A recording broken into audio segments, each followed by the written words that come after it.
Ассалаумалейкум. Видеоны көрмей тұрып лайк басып, пікір жазып, тіркеліп, қолдауды ұмытпаңыздар. Баршаңызға рахмет. Сосын үй жақта үлкен супермаркет нелер болмаса, осындай көкөніс өнімдерін арзан бағада сатып алсаңыздар болады. Мына 4 жәшікті 2000 теңге алдым мен.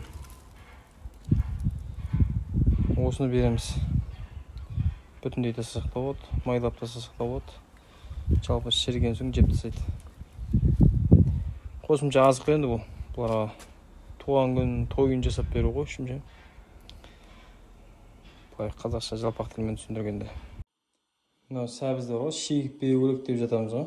Осы сәбізді осы суға қайнатып барып беретін болсақ, керемет болады екен ше, мощный болады екен.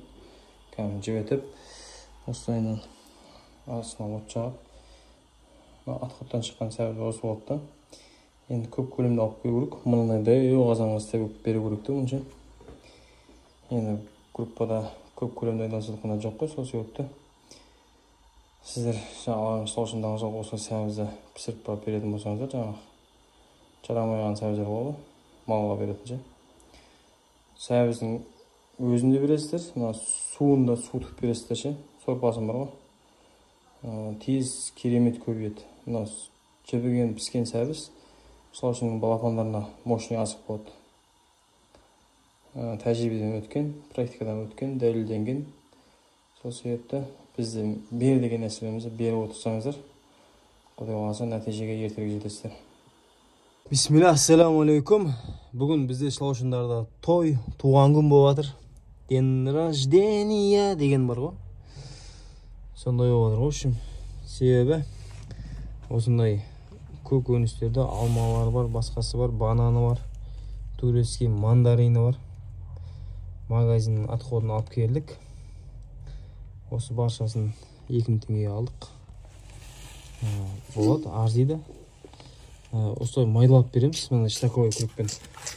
Себебі майдаланғаннан кейін, қабыға осылай ашылғаннан кейін, көңге тегеннен кейін тез шірейді да бұл. Сосын шылаушын жеуге тез дайын болады. Ал бұл шірісе, жібісе, майда кокундарына, балапандарына керемет азық болады.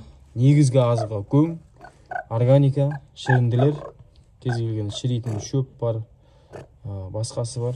Соларды береміз. Ал мынау қосымша азық. Тез